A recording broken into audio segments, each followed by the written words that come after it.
think probably, I don't know, for me, I like because it's like a cultural artifact, I like the language and vocabulary of the tradition that I've, been initiated in. And probably you're the same way, right?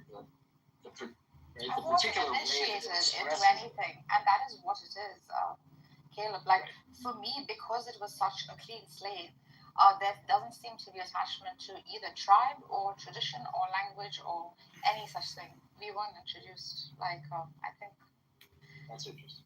That was an advantage point. I think that I had in a way.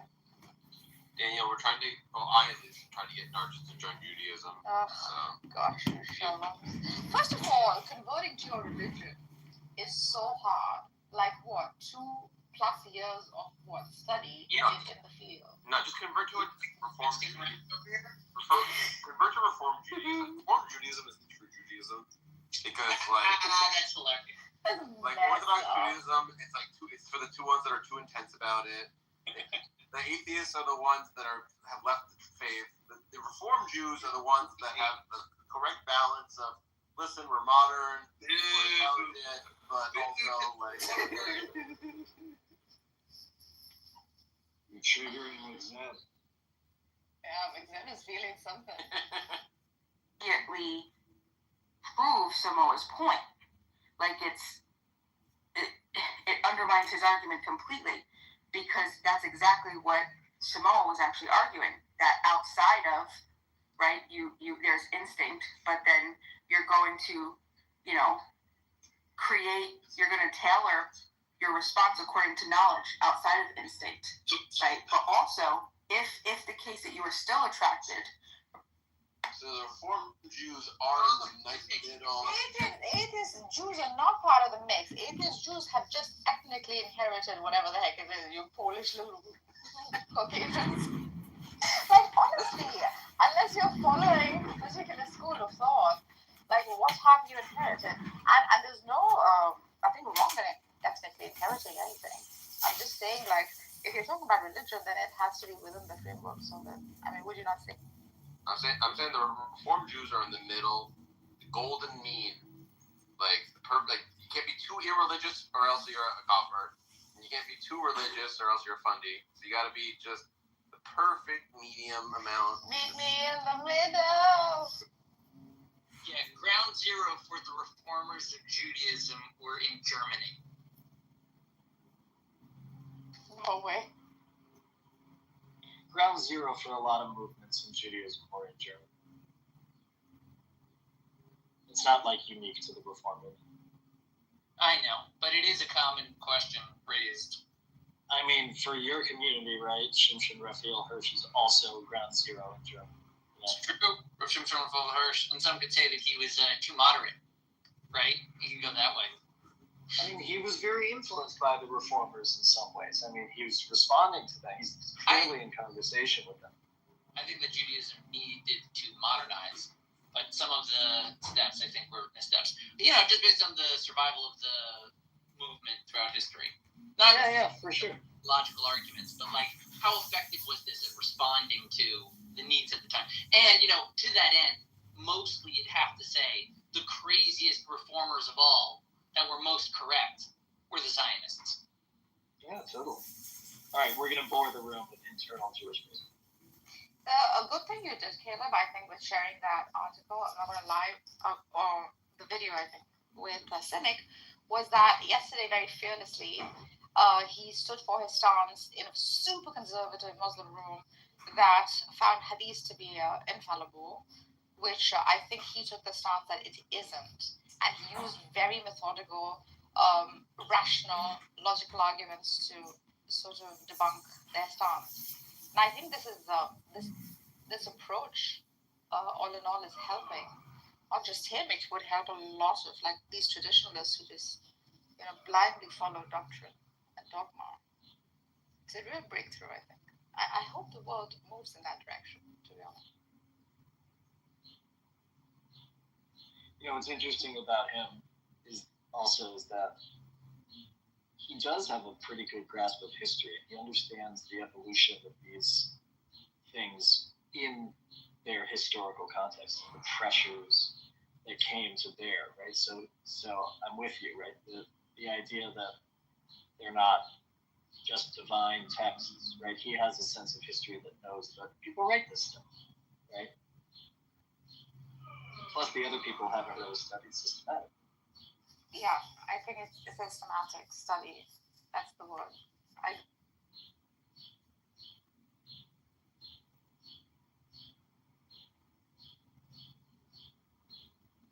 All right, who's the greatest Jew of all time? Moses.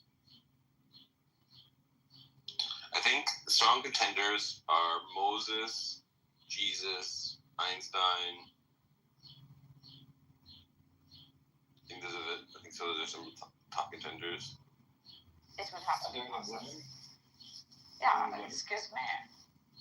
What? Are there any women? The top female Jews of all time? And like, listen, I want to give respect to Sarah, Rivka, Rachel, Leah, Bilhah, and Zilpah. But I'm probably going to say RBG. Yeah, she's a good one. What women? Women in the Abrahamics? Are you kidding me? Women even. I think Golda Meir is up there. Yeah, she's good. Was Maria? Wait, was Marie Curie or whatever? Was she Jewish? I think so, yeah. I don't think so. No, you don't think so? I don't think so, but I don't know. Marie Curie. I think she was. There's a couple of women in the Talmud that could be contenders. Yeah, there were some prophets. Devorah and Devorah. forget the name of the other one. Well, aren't there Hulda? There's like 7 women prophets. She was the other one.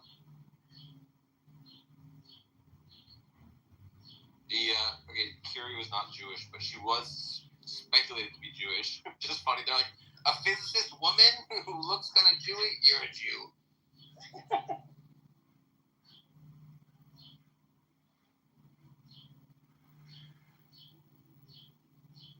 Something that's interesting is Abraham had a third woman.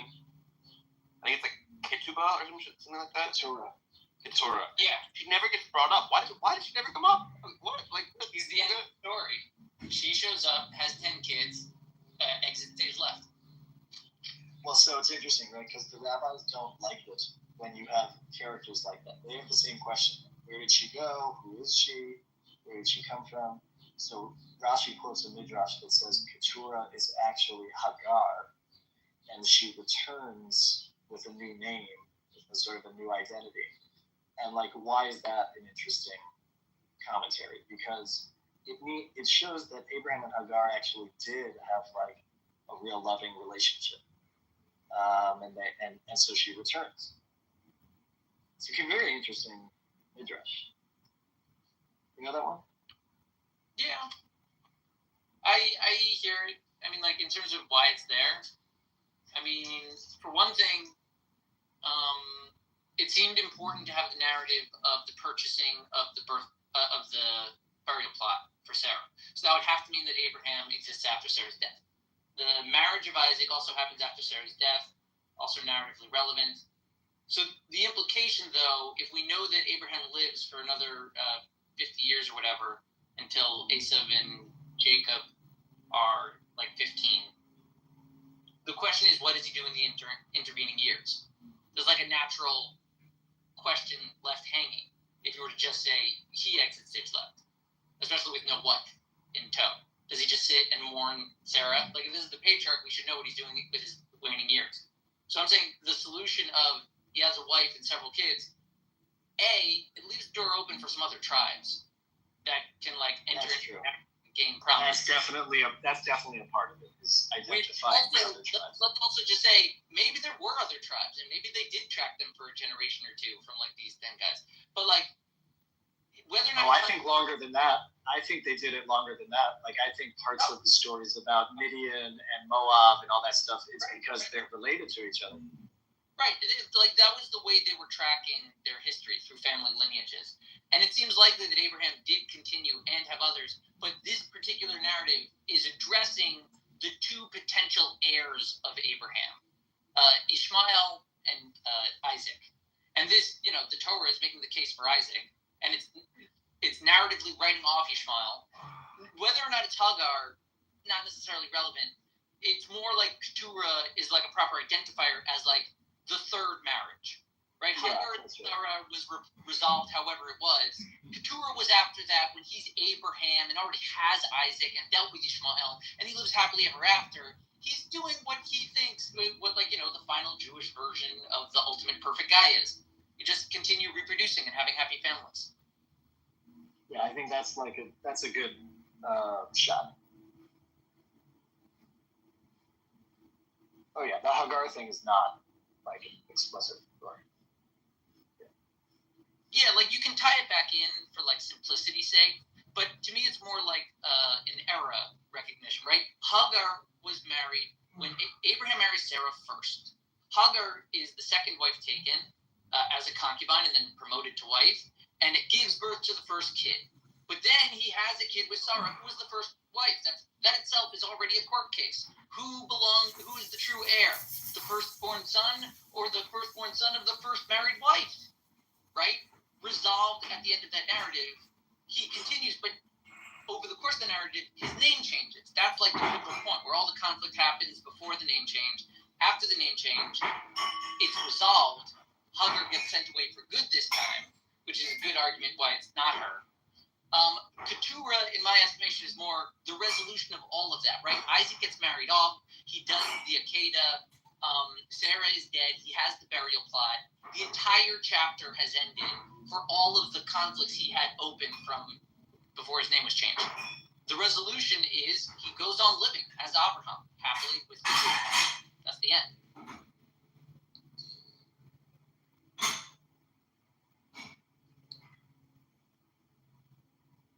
I have a question. Why does Saul have such a worse reputation than David and Solomon? Solomon is doing sorcery and has a giant harem. David killed the guy that has sex with a woman. What did Saul do that was worse than that, such that he's like not considered like a great king? He refused to kill the king of Amalek, leading to all of the difficulties of the Jews forevermore. Okay, but that seems not having too much mercy seems like a less bad thing than killing a guy that sleeps with a girl. The prophets disagree with you. That's great. I mean, like, I guess if your whole worldview is just listening to God is more important than hurting people, then I can understand why they see it that way. But wasn't God commanding David not to kill people to sleep with women? And didn't God command Solomon not to like deal with magical stuff? Okay. So like, weren't they also doing disobeying God? Let me just highlight that you have to review the David story a little bit more clearly, because it's not so simple that he killed a man to sleep with his wife. Okay, he put him on the front line, knowing that it would probably kill. It's far more complicated and nefarious and like an exercise of the problems of power. But Shaul, just in terms of like how much he pissed off the prophets, like, well, I think Shmuel was the one, and he killed Agag himself. He was so pissed off that someone didn't do it. He let him loose for a day. He captured him that day, and he kills him himself. The prophet really wanted that guy dead, and the king said no. That was like, at the very least, a separation of powers issue. He just didn't listen to what the prophet told him to do. The prophet did it himself if he had to.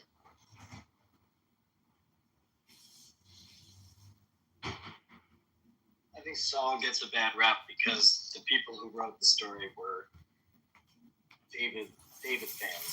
There was a political document about what's the word I want? Not legacy.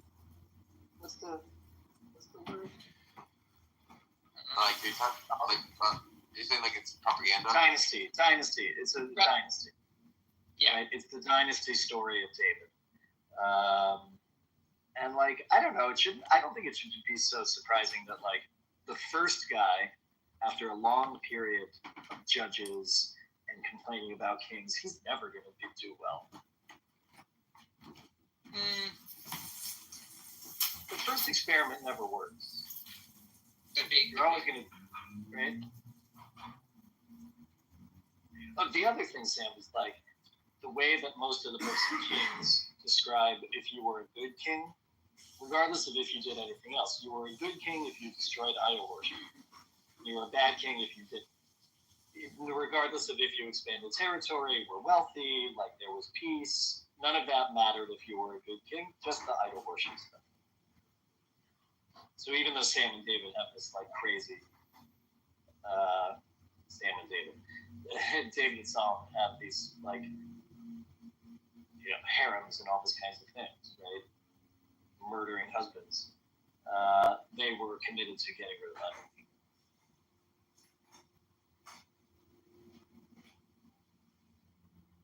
Why are like Hezekiah and Josiah also not like talked about as important kings in the same level as David and Solomon? It's a good question against the documentary hypothesis.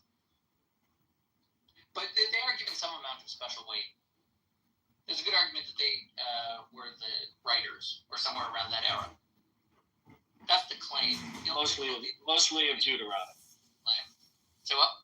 Yeah, mostly Deuteronomy is the claim. Are you saying something like the writers at the time sort of mythologized Solomon and David because they were in the past and you had rose-colored glasses on, but then Hezekiah and Josiah were contemporaries, so it was harder to mythologize them?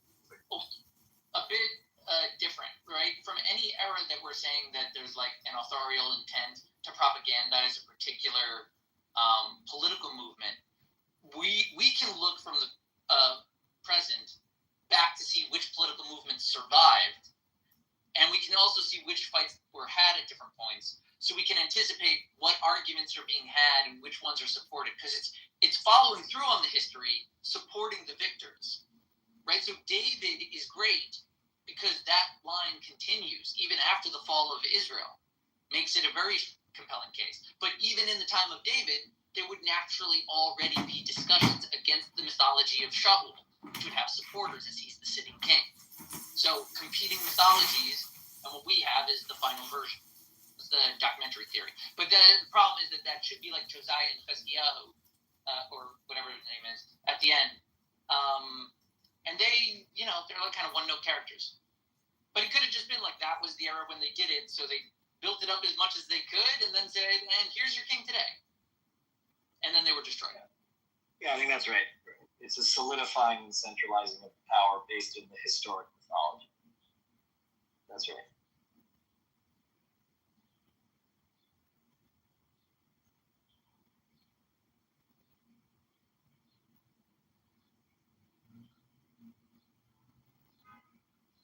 But Josiah almost certainly wrote Deuteronomy, or the prophet, the priest at the time. Almost certainly. That he writes Deuteronomy specifically. Why specifically? Because it relies on this one verse that says they never celebrated Passover the same way till they found this secret scroll that they found. Sure, I know that line. Right, and so what does that mean? They never celebrated it that way before. Well, if you look at the laws of Passover in Exodus and the laws of Passover in Deuteronomy, they're different. Right? So the theory is that the new way of celebrating Passover was instituted in the time of Josiah and codified. Yeah, that Passover was instituted then, but why would that mean that the entire book of Deuteronomy was written then? Well, there's also stuff about all the times it mentions in Deuteronomy to the you'll do the sacrifices in the place I will tell you, in the place I will put my name. It never says Jerusalem, it never says Beit HaMikdash. Right? So this also is like a kind of, again, it's a reading back. It's a mythologizing of a past history to justify a contemporary politics, which is about centralization of the culture. So slow down. You're saying that the reason, because the place that will be chosen is used throughout the book of Deuteronomy, that indicates a post-historic rewriting. Yeah, because one of the things that Josiah does in his reforms is make sure that Jerusalem and the temple become the central worship site. But hadn't that already occurred? Yes and no.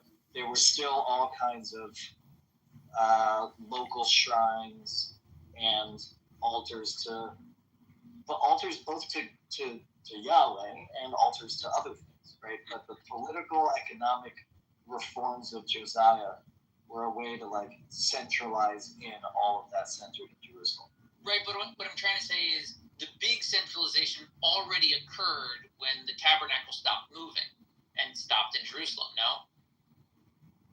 I wouldn't call that a centralization, right? Because I don't think politically, economically, cultically, it centered there. I think it became like a significant place. But you also have Shiloh, and you have Beit El, and you have other Israelite cultic centers that are legitimate.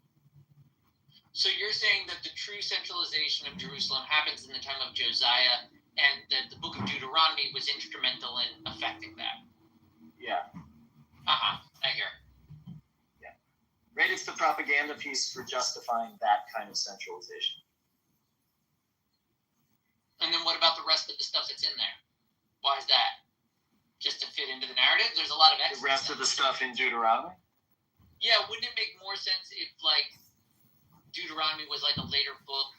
Well, I don't know. Like, you're saying that it's created whole cloth by Josiah, claimed to be discovered in the temple, in order to centralize worship within Jerusalem.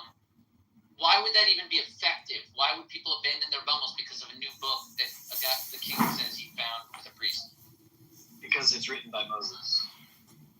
But no one's ever heard of it.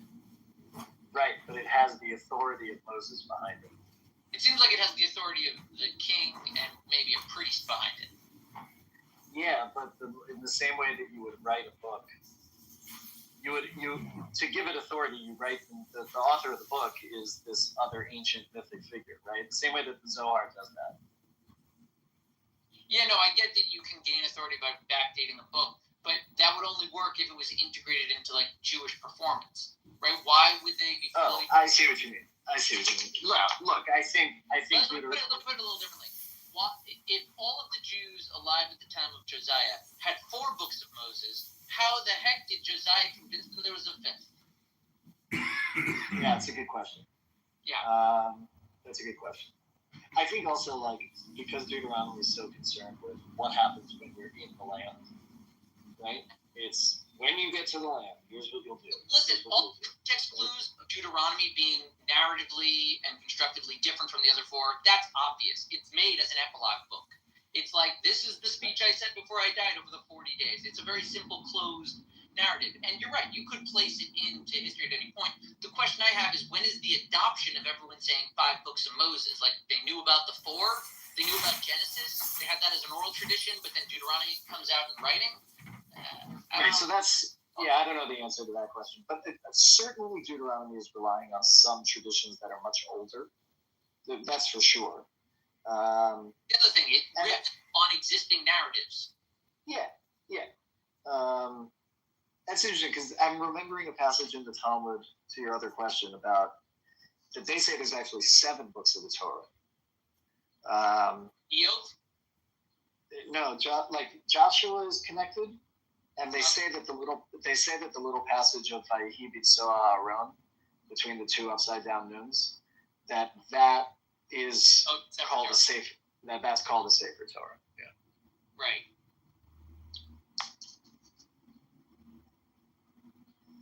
So I don't think the idea of Chumash, right, 5 books of Moses came. I don't think that's how we conceived of it for quite a long time. I don't know. It's a very good question. When did the 5 books of Moses became a unit? These kind of hypotheses, they sort of ignore that cultural moment being lost to history. Like, how exactly do you trick people into 4 books being 5? Right, and I'm not sure what time period the redactor is at. I have to remember that. I don't. Right. You can say it gets cleaned up later, but then you're story building a lot to develop the theory. Yeah, actually, documentary hypothesis is not the leading theory. Oh yeah, what's the leading theory now? Well, there's something called the supplementary hypothesis, which says there were core central texts. Mm-hmm. Most probably like the Holiness Code, which is the Parshat Shotim. All the stuff that comes, and Kadoshim, right? The Covenant Code and the Holiness Code. These are probably some of the oldest, and then the different traditions added on to them from a central core, instead of four disparate authors writing in different schools that were then come together, there really is a central core of Israelite thought in the Torah. And that it was like updated. And that it was added to. Supplement. Yeah, there we go. Right. Well, they're definitely like scribal update. Like I think Pisum and Ramses they say is or Pharaoh is like anachronistic. I think. Right. That they from that era, something like that.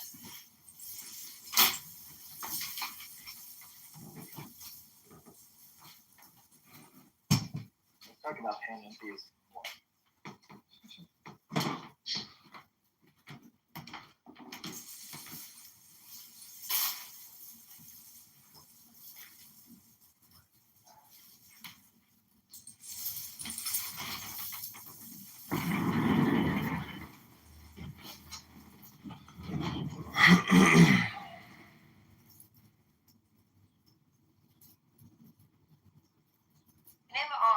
Anyone how we are. You never ask anybody in the show. No fucking interest in anyone.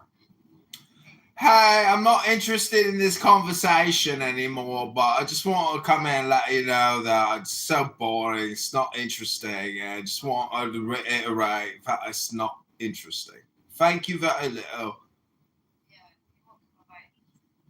It was that. Oh, In the 1600s, they took a lot of black Indians or Aboriginal, whatever you want to call them, and they shipped them to the east. It's called the triangle slave trade, not the transatlantic. Right. What tribe do you belong to? All right, so let me just finish this real quick, right? So then I brought up, I said, hey, there's all these societies that have different consenting ages. And the consenting age is exactly what Knowledge was just talking about. In one society, it's good. When in another society, the same age is bad. So then that's the argument that I'm offering as far as there's instinctual things that everybody can agree to, but then cultures.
Good to have you. Well, here's the thing. So, Reed, I mean, like, so yeah, when you say that people can't, you're saying they can't know that God doesn't exist. I mean, Sully claims to know that God. Yeah, let me screenshot it. You want to hear that? Enjoy your flight. Try that thank you, Frost. Thank you. That was some very disrespectful shit. Oh, he gone. You know, we doing all that. Thank you. We're having a conversation. You come here with all that loud ass music and shit. I'm thirsty. This conversation is making me thirsty. Go get a drink then, nigga. We all drinking here. We all smoking and drinking. We having a good time. It's only 11 in the morning. Yeah, I got some drink. That's too much noise, honey. You know, I'm probably be going to with that white noise. That's a fact. Stop disrespecting the rum. Stop disrespecting the rum, bro. If you don't want to join the conversation, just go on me. We having an adult conversation. What you talking about? There you go. You get your ass up out of there.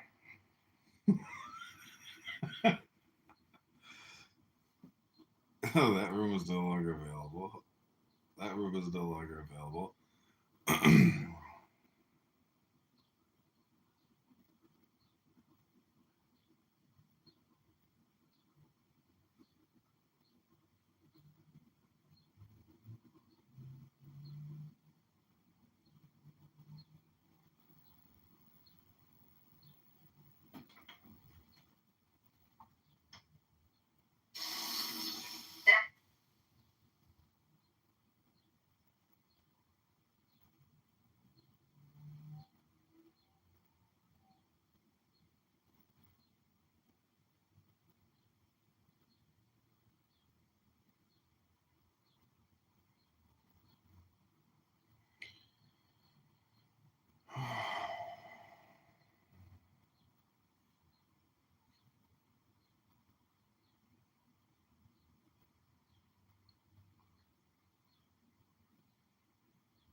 Hey, everybody, this is Congressman-elect Kitover. This is an article about Darren LaHood that came out today, April 23rd, 2025. Breaking news. Representative Darren LaHood is considering a GOP primary bid for Senator Dick Durbin's seat, opening a clear path to victory for Congressman Kitover-elect. LaHood is considering an open to a primary run for the U.S. Senate seat, according to a source of direct knowledge of the congressman's thinking. The congressman has almost $6 million in cash to run his campaign. Republican donors, party officials, and elected officials are encouraging U.S. Rep. Darren LaHood to run in the Republican primary race to succeed Senator Dick Durbin, and he's interested.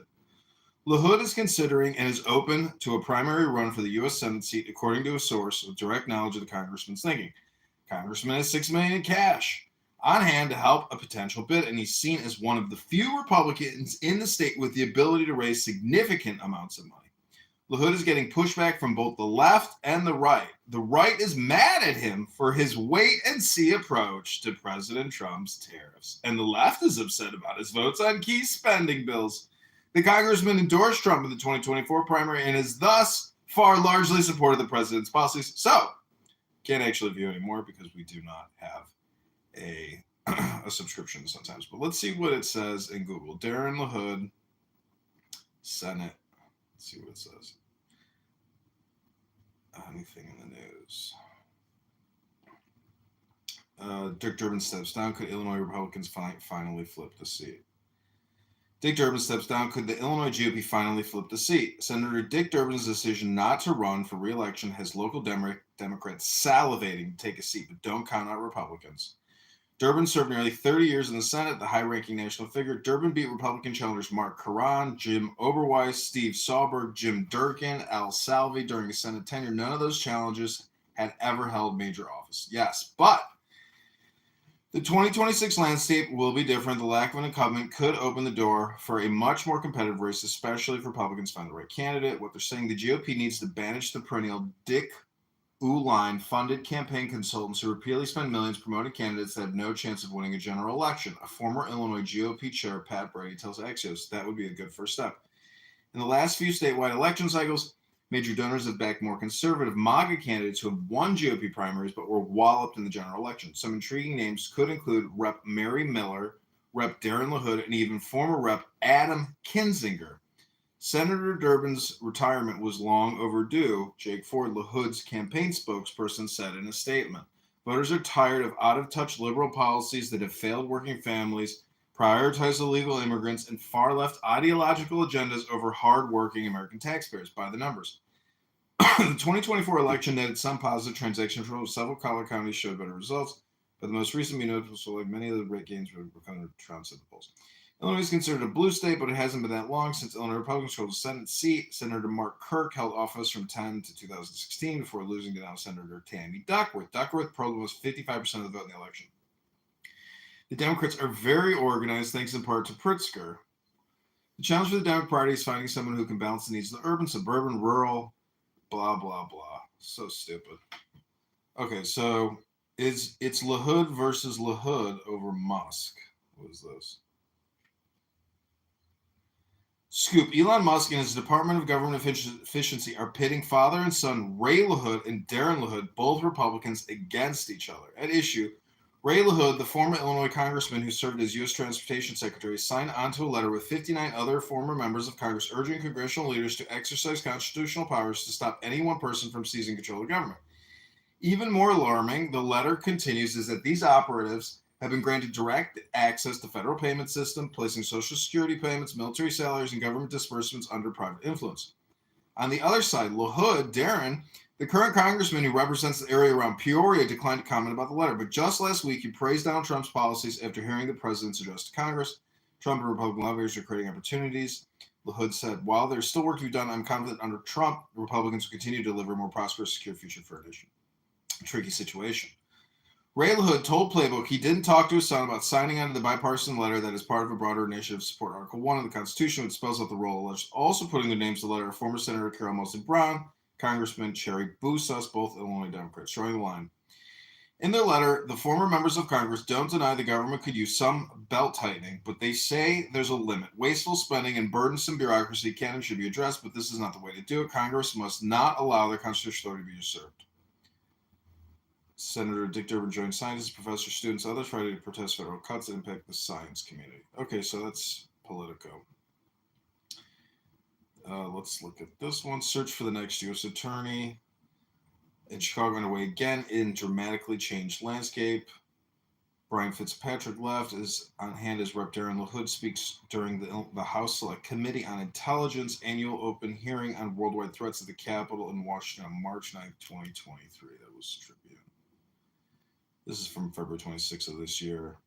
Darren LaHood, a Peoria Republican, announced in a news release Tuesday that he's leading the search for potential nominees to give President Donald Trump his ultimate selection for the plum job would then go through a confirmation process. 2 years without a permanent leader, the search for the next U.S. attorney in Chicago is officially underway. Okay. All right, so that concludes our daily opposition research on Darren LaHood. Go to John Kitover on Instagram. Link is in the YouTube chat. Hope you've enjoyed this video. Vote John in the 16th District.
Paging Dr. Beeper.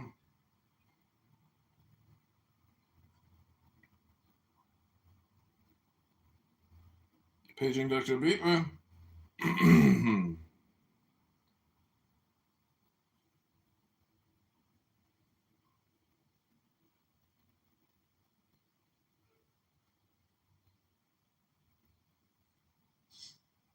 everybody. This is Congressman-elect Kitover.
Darren Hood, the Vax knowledge is a cable repair cable guy and the cable guy.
Darren has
Hey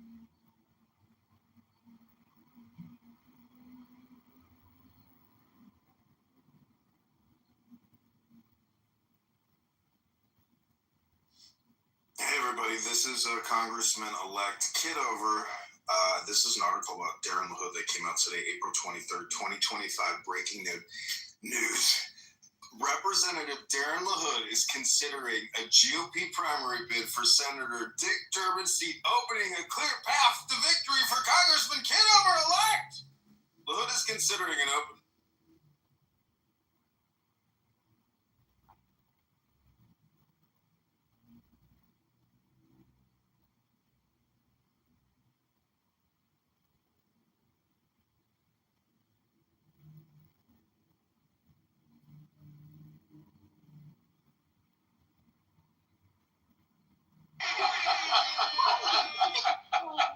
Oh my God! Listen, I'm literally fucking dying, bro. That is the funniest shit. I've never heard that clip at all. You know what? It is so on brand for him. It is so on brand. But somebody's up there typing like, you know, like.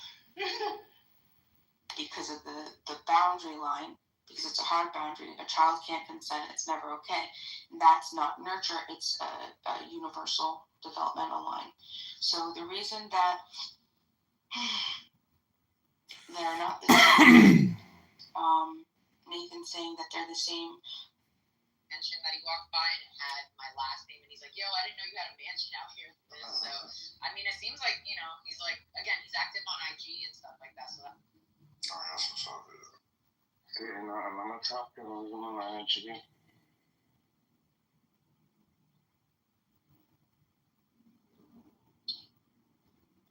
Good afternoon, Linnell. Who's this? Gang. How you all doing? And it says no. The reason matters. So the simple takeaway is Nathan's analogy is a false analogy because he's comparing two situations that look similar, but the reasons behind them are totally different. And that's why it's a straw man. Does that?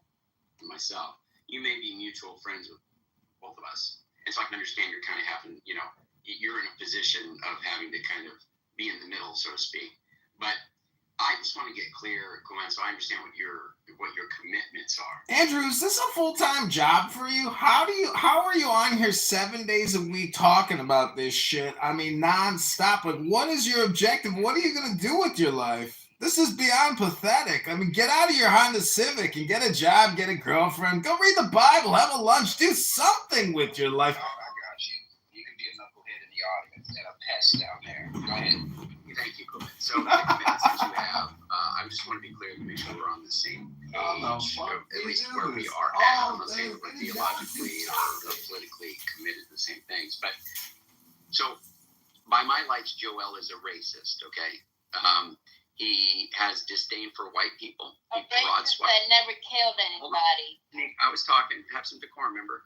So, I'm not using my time to personally attack you, Andrew. This is the second time you personally attacked me.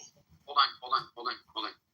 If you just go to the comments, man, and read in the chat, look what all of the people in this room, a good chunk of them are saying. Just read what they're saying. You tell me that is not racist vitriol.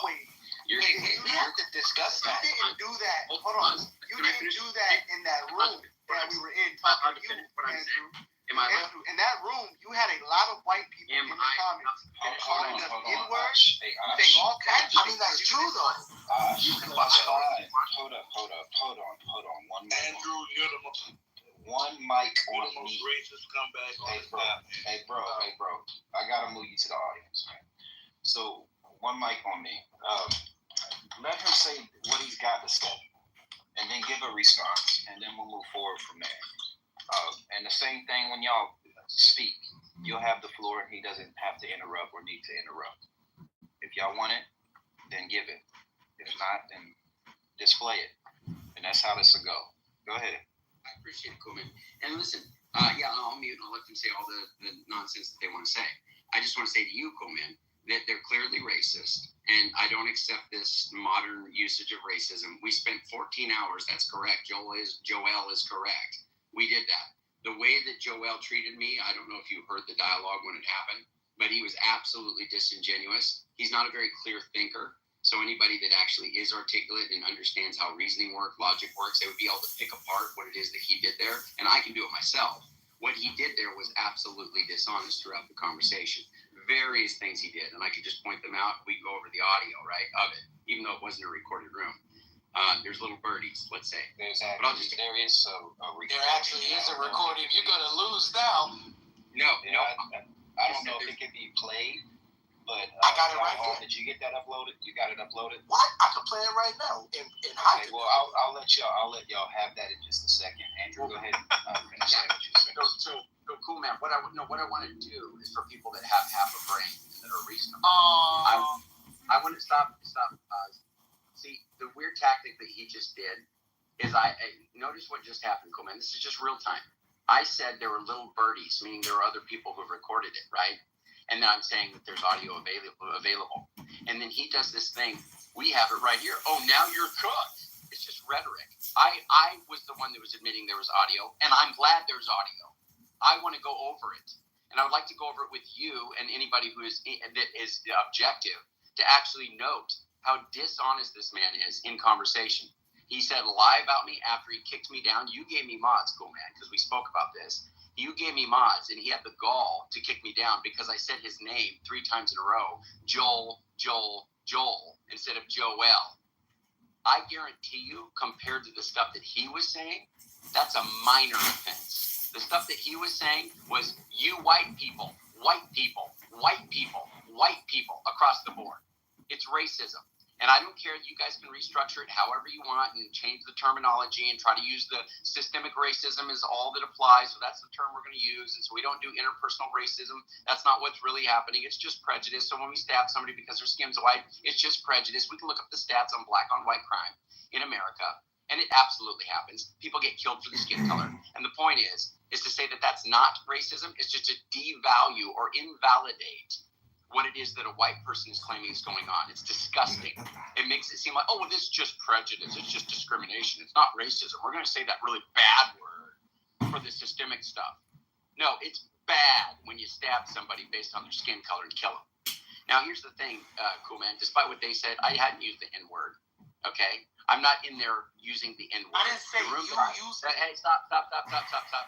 If people are using the N-word, I guarantee you that is nothing compared to what is being used against white people broadly. It's nothing. Now, I wasn't supporting that. Listen, hold on. I'm not done. I thought you guys were interrupting. We can go over the audio of that room, too. We're ready now. And it is not the case that people were just willy-nilly using the N-word. That's not true. It was few and far between if anybody said. I just don't remember anybody saying. That makes it okay? No, I didn't. I didn't say it made it okay. Hold on, y'all let him. Please let him get it all out because it's just going to long the point that he's making. Yeah. So cool, man. Here's my point, right?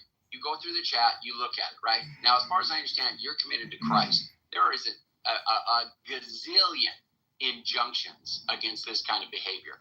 The lack of decorum, the dishonesty, the attack of people based on their ethnicity, the saying that we are, we're going to be subjected to them. The guy in the chat just said, I'm going to be shining his shoes. You kidding me? I don't have time for that. I didn't say that, man. Like, I don't want to be responsible for the chat. I didn't say you said that. Can he order his thoughts so that he can be concise? They're ordered. I'm making it sense. You don't tell me how to do this. I know what I'm saying. I'm very articulate and I know what I'm saying. I can't tell. I'm telling. Yeah, I know because you're not a very clear thinker yourself. It's your opinion. Let's go over the audio. It's not enough. Please go over the audio. Hey, come on. And these guys aren't stopping. Just please, Andrew, go ahead to your y'all please let him. Please don't interrupt him because I'm already over here feeling some type of way right now anyway. To be honest with you, but go ahead, Andrew. I appreciate it, man. So all I'm telling you is anybody, and there are multiple people that I know that I think you would think are objective, reasonable thinkers that can actually articulate themselves and actually don't make logical reason errors continually like Joel and other people in part of this group do. That would tell you that it isn't the case that that's what happened, either in the dialogue with him or the room that I held for 14 hours. I was absolutely hoping he would come in where I had some power over him. And I know they love that, right? The white man having power. I would have some power over him where he couldn't kick me down. You made me mod, you made Courtney mod, and he moved us both down. That's a slight against you, as far as I can tell. Now, if you weren't in that, if you didn't hear the whole dialogue, there was dishonesty throughout. I was consistently honest. The points I made were objectively true in my estimation. They weren't like this subjective nonsense that he was trying to do all this rhetorical flourish and trying to linguistic tricks, which he did left and right. It was absolutely disgusting. So what I'm saying to you, Coleman, this is my final thing. I want to know what your commitments are.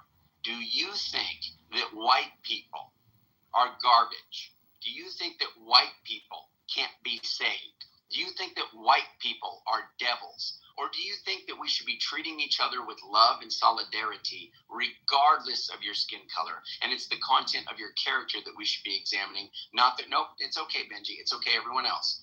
It's not the way that you look. It's what's in your heart that matters. And the way that I just heard him broad swiping white people and doing all that, I just want to know what your actual commitments are. What do you think, cool man? Not what they think. I already know these guys are racist. I want to know what you think. Wow. So yes, to answer your question, and y'all all knows this. You know this. My position is not the complexion or color of your skin or none of that. But that doesn't dismiss or cause anyone, and not even myself, to turn a blind eye to the obvious, and I can't stand it, to be honest with you. And I can hear past things, and that's what agitates me. When somebody takes my position or somebody like my position as a weak position to try to speak, and I'm not saying you're doing this, I'm just saying I listen, man, and it bugs me. Kind of like I heard y'all all made mention of Emmett Till yesterday. That story right there, I'm not even gonna lie. After when I don't see how anybody could watch that story and not develop a hate. It's easy to watch that and say screw all the white people. It's easy to do that. And I ain't gonna front to you. After I did get into the Emmett Till story some time back, I see exactly how I felt. Exactly how I felt. So I'm just laying that out on the tape. Matter of fact, I was about to do some things that I never even really thought about doing in regard to that case, because it's very disturbing is an understatement. I really felt like being a bad guy, if you want to look at it like that. Some people say, no, you wouldn't be being a bad guy if you went out and retaliated on that story. I guess it depends on how you look at it.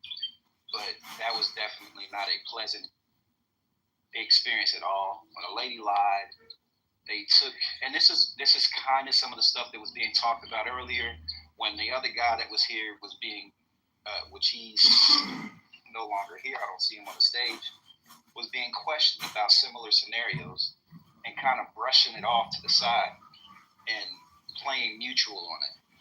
And I just, that Emmett Till story is not there's nothing, I can't see that as mutual in any way at all.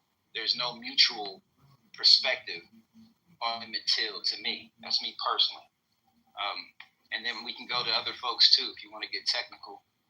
So there's a ton of history that we could look at. But Andrew, yes, I do feel that way.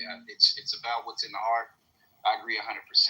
But that doesn't give me the right, nor anybody in their right mind, to ignore the reality of things when it's really apparent. So race is a real thing, and it's a real apparent thing that really happens. So I'm not going to act like, what's in your heart? Forget about somebody actually comments that are clearly racist comments and acting racist. I'll never patty cake that. That's not funny to me. Okay, so just to be clear, can black people be racist, Coleman?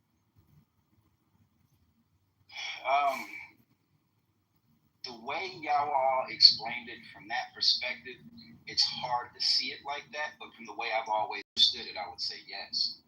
But I've never heard it broken down the way y'all all attacked it, to be honest with you. That was new to my ears. I'm accustomed to what's commonly said, and that's common. Blacks are racist, but you know what's interesting? That wasn't common, nor was it Fucking guy lives on a farm. I can't believe it. So we're gonna do an open secrets video about Darren LaHood here. let's see.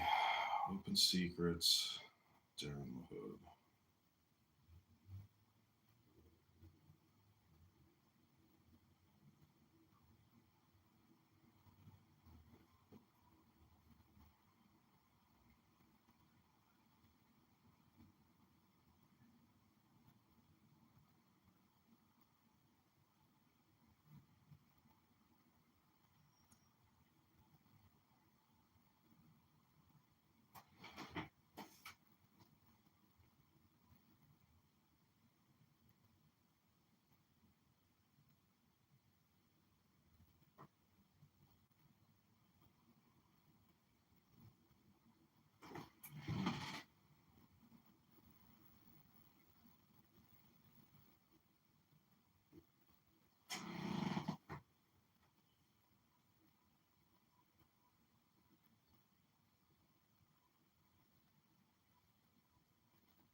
Hi, everybody. This is Congressman-elect Kitover. Follow me on Instagram at John Kitover. That's JOHNKITOVER. This is an opposition research video about Darren LaHood. We're looking at open secrets to see what we can find out.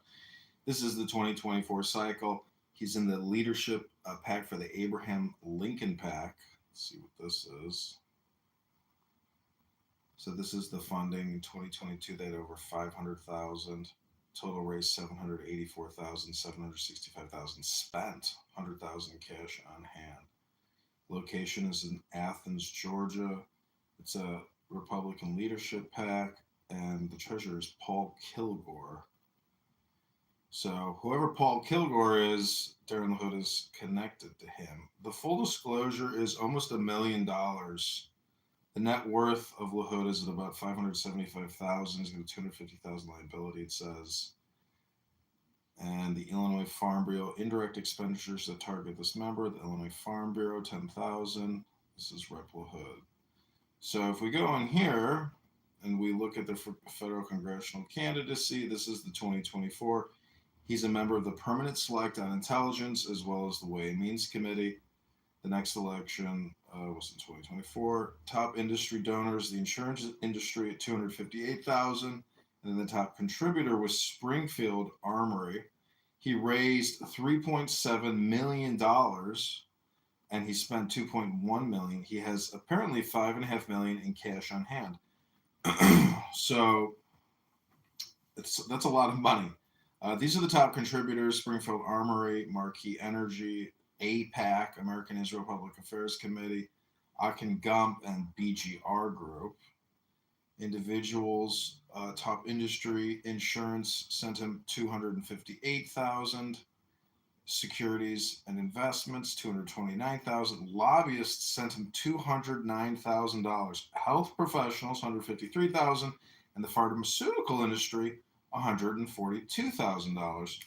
So total raised versus average raised, and the average raised by House members of the campaign committee. So he's at the higher end of the spectrum of raising funds. Source of funds, PAC contributions. So political action committees from 2023 to 2024 sent him $2.1 million, which was over almost 60% of total contributions. Large individual contributors were the other 22%, apparently, at $840,000. Other was $609,000. Then small individual contributions. And the candidate self-financing, absolutely zero. Puts no money, none of his own money in. Note, all the numbers on this page are for the 2023-2024 election cycle based on Federal Election Commission data, released electronically for fundraising totals, source of funds, and total raised versus average. The organizations themselves did not donate. Rather, the money came from the organizations. PACs, their individual members or employees or owners and individual immediate families. So this is open secrets on Darren LaHood. This was the 2024 cycle. We could look at 2022 to see what it says. It's probably going to be very similar.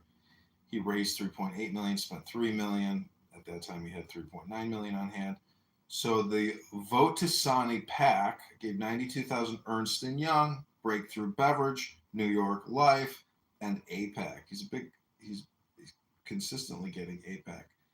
Gets a lot of money from the securities and investment industry and insurance. So really, basically, the major banks Then lobbyists send him a ton at 184,000, which is probably big pharma and telecom or medical industrial. PAC contributions 2.1 million. Large individual contributions at 728,000. So this is Darren LaHood from the 2022 election cycle. Let's see what it says in 2020. I would love to see. I guess I can't see the companies. So this was the first elections in 2015. Then the next election was 2020. Insurance industry again at 265,000. Then Ernst & Young, which is an accounting firm which does auditing, raised 3.2 million, spent 1.7 million. At that time, 3 million cash on hand. Ernst & Young at 26,000. Council of Insurance Agents and Brokers at 20,000. National Association of Broadcasters, so CBS, NBC, which is essentially Disney and Comcast. Exelon sent him 15,000, and Raytheon sent him 14,000. So again, this is who Darren LaHood is in the 16th district and where all his money comes from. This is Open Secrets, ladies and gentlemen. My name is John Kitover. I am running for Congress in the 16th district against Darren LaHood. You can follow me on Instagram at John Kitover. Again, this is Darren LaHood. This was the 2018 cycle or year. He raised 2.4 million. At that point, he spent 1.2 million and had 1.5 million cash in hand. Top contributors: Exelon Corporation, Ernst & Young, Marquee Energy, McDonald's Corporation, and Knapheide Manufacturing.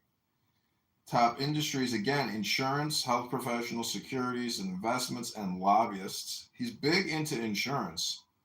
So that's MetLife, as well as other large insurers that do a lot of business with the federal government. PAC contributions, 1.4 million. So political action committees are the biggest donor to Darren LaHood at 58%, and large individual contributions, 33%. That was 2018. And we can look at total career. Raised $15 million, which is incredible. And he has spent $10.3 million, cash on hand, $5.5 million. These are the top contributors from 2015 to 2024. Marquee Energy, Ernst & Young, Blue Cross Blue Shield, so that's who the insurance provider is. Exelon at 83,000, Caterpillar at 82,000. Top industries: insurance, securities and investments, health professionals, lobbyists, 670,000. So insurance, you can see here, the total is 1 million. Individuals, 139,000, but the PACs gave 945,000. So the insurance really is Blue Cross Blue Shield, Aetna, Cigna. These are the big contributors to Darren LaHood. So Darren LaHood is really if anything, he's a big insurance lobbyist. So this is who he is, Darren LaHood. Do not vote for Darren. It said today in the news that he's going to be running for Senator Dick Durbin's seat. So that leaves open the Republican candidacy. I am the first individual to file. Let's look at personal finances for Darren LaHood. So we'll go to 2018. Ranked 247th in the House, estimated net worth of $341,000, which is very low. I mean, it's got to be much higher than that, or he keeps it in his wife's name, because with $5 million cash on hand, he's got to have millions of dollars personally. Estimated net worth, again, this is 2018. This is 7 years ago. He's probably a multi-millionaire at this point. Sectors invested in 2018. Okay, so this is kind of like a dead page here. It doesn't really give much information. Let's see. I don't know what report says. 2018 let's see this yearly report 2018. Oh, so this is interesting. So this is the financial disclosure report of the Honorable Darren McKay LaHood. At this time, it looks like it was Illinois District 18. And so this is his NH moderate growth portfolio, 50,000 tax deferred, Fidelity. So he invests with Fidelity, BOA, Thornburg Investment Income. What else is there? Spouse salary, Notre Dame High School of Peoria. She makes $2,700 a month. Owner creditor Associated Bank. Mortgage of about $250,000. the Ripon Society, and the Franklin Center for Global Policy. Chicago, Paris, Washington, D.C. schedule travel payments and reimbursements. The Ripon Society and the Franklin Center for Global Policy. Interesting. Schedule A and B class details, college savings plan, IRA for Darren LaHood, IRA for Kristen LaHood. Okay, so that's pretty interesting. Nice little find there. So this is the financial disclosure report for Darren LaHood. This is the 2017 CFU checking account, the Franklin Mutual Global Discovery Fund. Anything else? Let's see. So the National Committee on U.S.-China Relations, Schedule Travel Payment and Heritage Foundation, American Israel Education Foundation, and the American Task Force for Lebanon. Interesting. So that's this travel payments and reimbursement section, which is Schedule H of the financial disclosure report. Let's see what else is there. This is the 2016 for Ethics Committee use only. Financial disclosure extension request form. This is the 2015. More bank accounts, all tax deferred. He's invested with Goldman Sachs, Artisan International. So you can see it's really widely dispersed. Growth Fund of America, IRA for Kristen, IRA for Darren, General Electric Corporation. Scheduled position, State Senator, Board of Directors, member, Central Illinois Chapter, American Red Cross. Okay, not much there. This is, did we just do the 2015? Okay, let's see. This is the 2014. College Savings Plan, 50,000, tax deferred, all Capital Income Builders Fund. Got a lot of mutual funds. Really, Income Corporation, Schedule C earned income, Miller and Howe Triggs, amount preceding year. So from his law firm, he only pulled in 30,000 that year. The preceding year was 65,000, and then the salary for a state senator was 62,000. And yeah, that's about it. Okay, so this is Open Secrets for Darren LaHood. If other people know how to find out more data on Darren LaHood, please let me know. This is John Kitover. Add me on Instagram. I'll put the link to my Instagram in the video. Again, this is Darren LaHood, Opposition Research. It's Thursday, April 24th, 2025. Vote John Kitover for 16th District Congress in the state of Illinois. Thanks, everybody.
Hey everybody, this is Congressman.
Hi everybody, this is Congressman-elect Kitover. Follow me on Instagram at John Kitover. That's JohnKitover. This is an opposition research.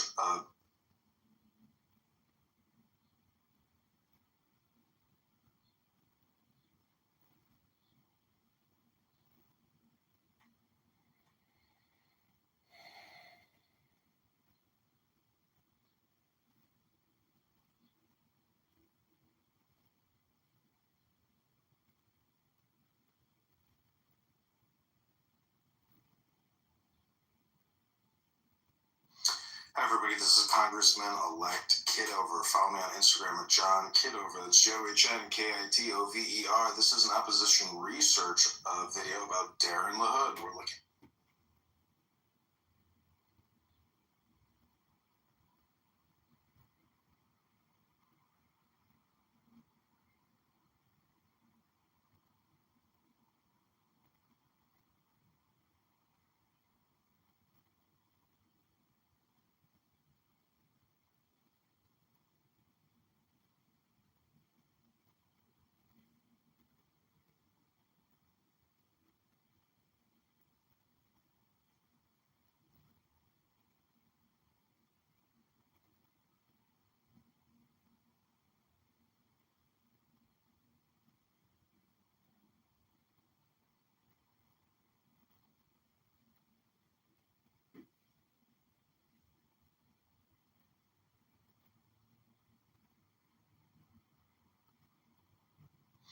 Hi everybody, this is Congressman-elect Kitover. Follow me on Instagram at John Kitover. That's JohnKitover.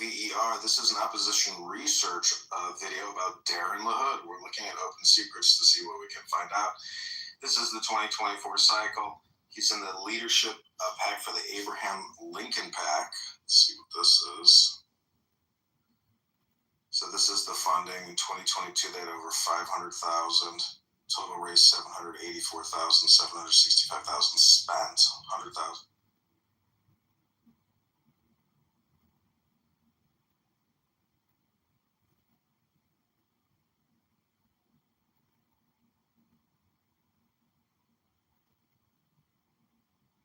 Sunday, get the things in the school, get them to have a great job.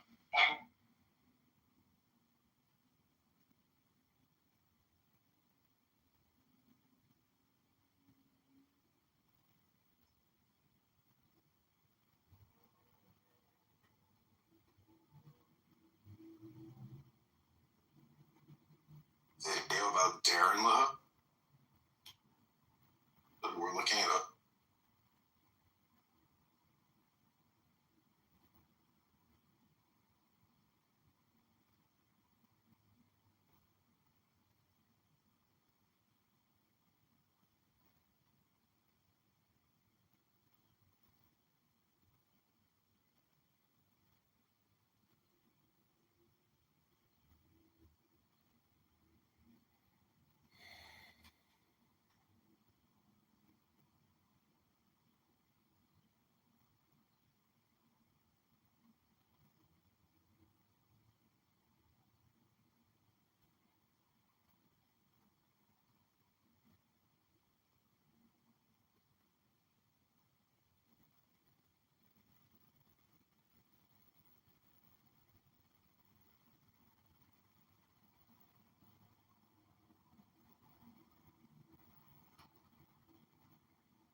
Hi everybody, this is Congressman-elect Kitover. Follow me on Instagram at John Kitover.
$40 trillion in debt.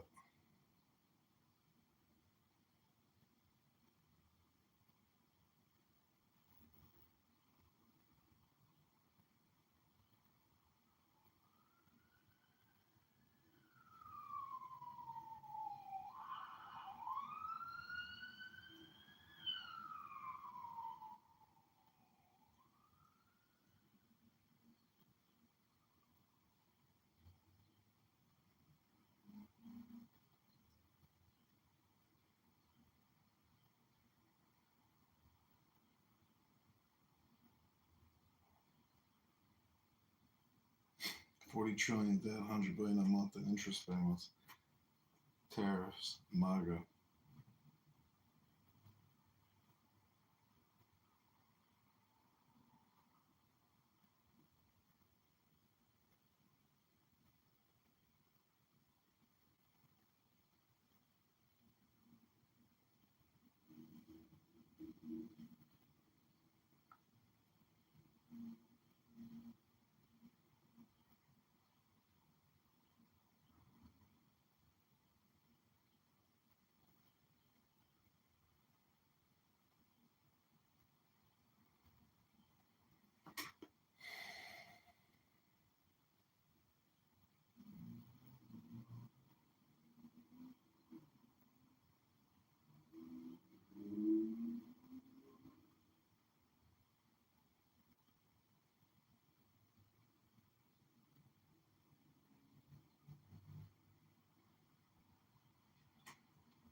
Hi everybody, this is Congressman.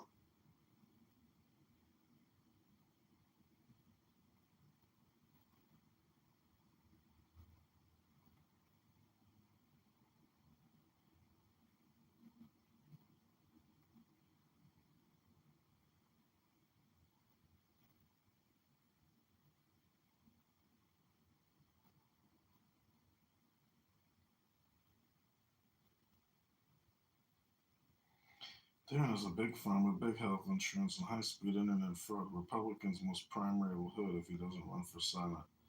Illinois Republican voters must end crooked LaHood and MEGA. Vote Jan Kitover, good at right, Central Illinois.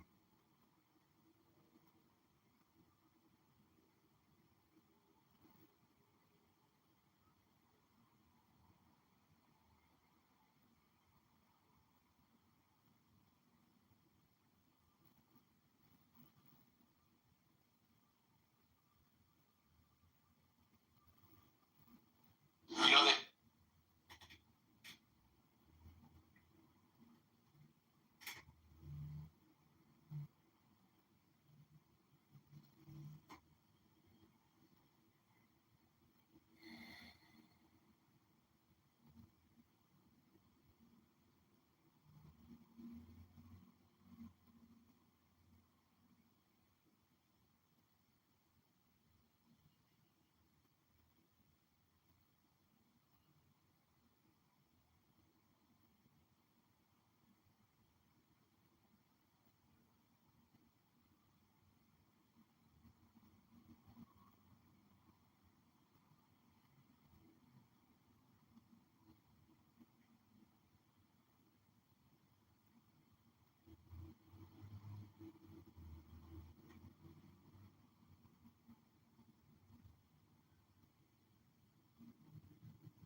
what is right or wrong.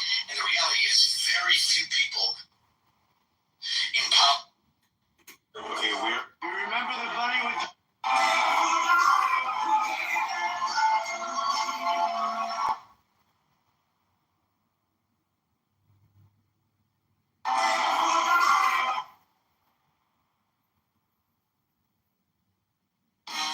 Check out.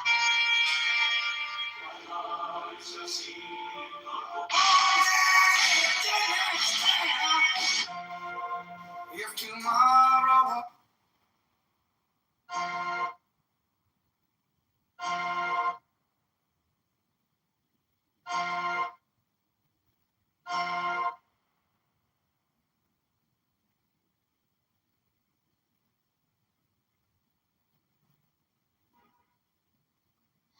Hi, everybody. This is Congressman-elect Kitover. Follow me on Instagram at John Kitover. That's JohnKitover. This is an opposition research video about Darren LaHood. We're looking at open secrets to see what.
be somebody else's different statement. They won't think the same. So maybe you should do that more often. That's my argument. No one gives a fuck if you're lighter skinned, dark skinned, but to put words out on white, fuck. Well, so if there's somebody light skinned people that have culture and ethnicity. Space just to say that though? Yeah, exactly. You couldn't create your own room and say Because the camera loved Davis. Calling out the race baiting from both sides. Okay, whatever.